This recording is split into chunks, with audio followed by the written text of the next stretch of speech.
Spleen, nostalgie, mélancolie, tellement de mots pour le mal beau, et maintenant, époque d'antan, le temps s'écoule pour toute la foule.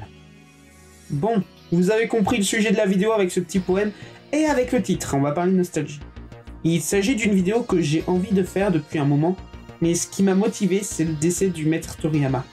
Même si je n'étais pas quelqu'un qui a grandi avec ses œuvres, j'ai un traumatisme d'enfance qui est associé, donc ouais, j'ai fondu en larmes à cette nouvelle.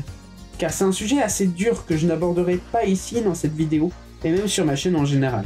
Mais mes amis savent de quel trauma je parle. Mais surtout, ça me renvoie à une époque très précise, 2006, chez mes arrière-grands-parents, et ça me rappelle les odeurs, les couleurs, la tapisserie des murs d'une couleur presque idéalisée aujourd'hui. Et c'est ça qui m'a fait fondre en larmes. Donc, rendons juste un petit hommage à ce génie qui a su inspirer nos œuvres préférées encore aujourd'hui, et qui aura bercé plusieurs générations. Merci, Akira Toriyama. Revenons à la vidéo.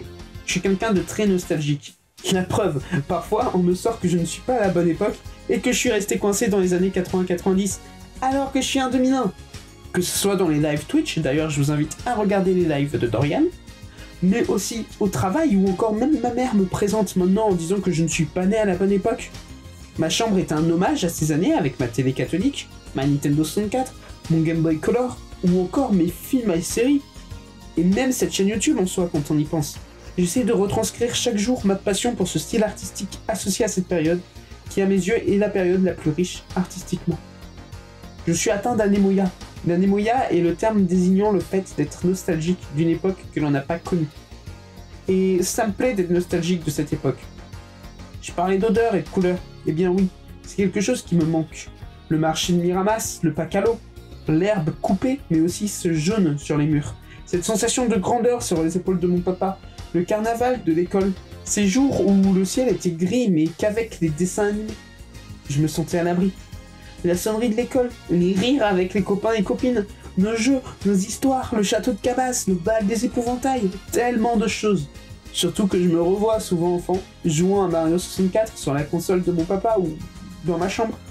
Ou cette soirée où mon papa, ma maman et moi jouions à tour de rôle à Sonic the Hedgehog sur Mega Drive. Mais surtout, le Mobil-Home. J'ai toujours désigné celui ainsi, c'est vrai. Le Mobil-Home. Où j'y ai passé une partie de mon enfance. Ouais. Avec cet arbre. Le fait de jouer au Game Boy assis sur les marches et où j'ai découvert Pokémon. Avec la version argent. Un de mes jeux de cœur encore aujourd'hui. Où j'ai découvert Prehistoric Park et où je jouais des heures avec mes Action Man. Bref, je me perds. Et cette sensation de se perdre, cette sensation de se réveiller dans cette époque qui est aujourd'hui terminée car maintenant je ne suis plus un petit enfant, je suis un adulte qui paye un loyer, qui travaille pour pouvoir subvenir à ses besoins. Et oui, être un enfant me manque, me réveiller pour aller à l'école, jouer aux billes avec les copains, où on montait des histoires, où on était les plus forts, les bagarres car on était plus copains, rentrer à l'école et se mettre devant Gully Good ou Ghost Whisperer en mangeant le goûter que maman avait préparé, puis courir pour aller affronter des dresseurs ou aider Timothy White sur l'île Bomber, ou tout faire pour déjouer les plans du président D. Ouais, la belle époque. Je me revois regarder toute la série Pokémon ou Page Master, ou aussi Digimon, avoir eu peur devant qui veut la peau de Roger Rabbit ou Gloops, me cacher le soir sous la couette pour jouer à la DS sans le moindre bruit, dormir avec mon chat, cadeau de mes 7 ans, ne pas penser aux soucis de demain ou alors c'était les petites amourettes ou les histoires qu'on inventait. Putain que je donnerais tout pour revivre cette époque où on n'avait pas de problème. Merci Théo, François, Léa, Paul, Yannick, Dylan, et avec qui j'ai passé ma primaire et m'ont aidé à rêver. Puis le collège où je me suis fait harceler, où je me suis enfermé dans ma télé catholique. Il y a même que de l'intro de Gnosis d'ailleurs. Sur la Wii, devant la chaîne TV Kirby ou même YouTube. Ah, YouTube où avec ma grand-mère je regardais des vidéos sur les animaux les plus dangereux, où je découvrais des grands noms, comme Cyprien, JDG, Mr V, Squeezie, Frigiel.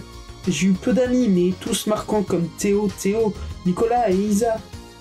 Ah, et François, toujours là. Je m'étais enfermé dans la minéralogie, l'alchimie, Yu-Gi-Oh! D'ailleurs, quand j'ai appris le décès de Kazuki Takahashi, le créateur, j'ai été brisé. Dans Pokémon aussi, qui est une œuvre qui m'a marqué au fer rouge, Zelda, Digimon, qui comme je vous l'ai dit, est une œuvre particulière à mes yeux dans cette vidéo. Mais je ne veux pas trop parler de cette époque qui a été difficile.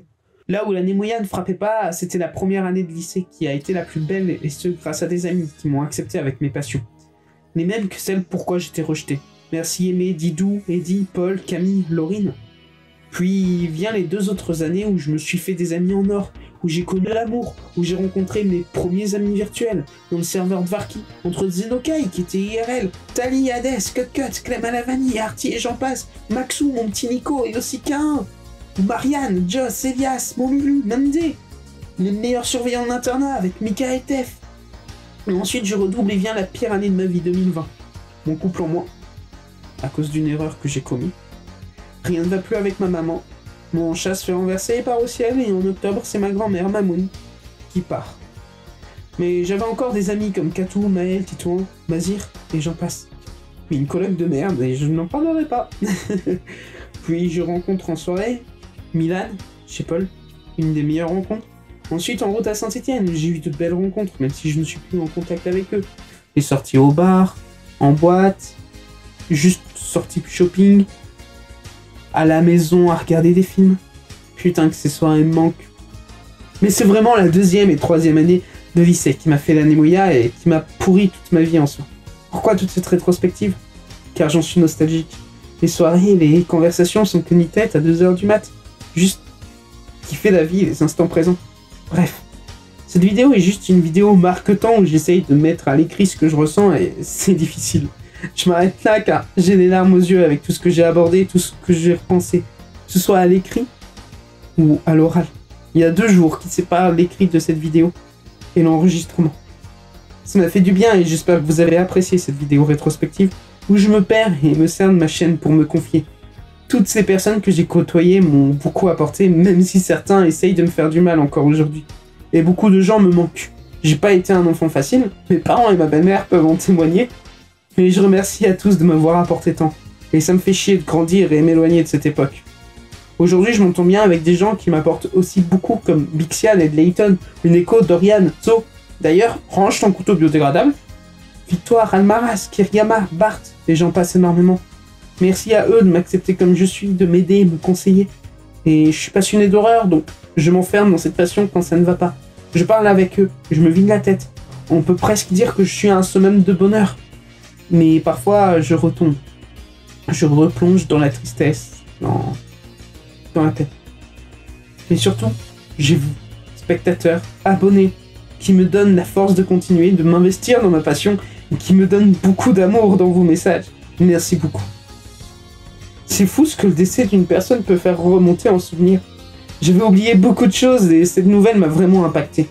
Alors que je ne suis pas du tout proche de ses œuvres. Donc je n'imagine même pas dans quel état ont été ceux qui ont grandi avec. J'imagine pas dans quel état je serais quand Sensei Miyamoto ou Go Nagai ou même des acteurs comme Harrison Ford nous quitteront. Sur ce, je vous laisse. Je vais me mettre en PLS.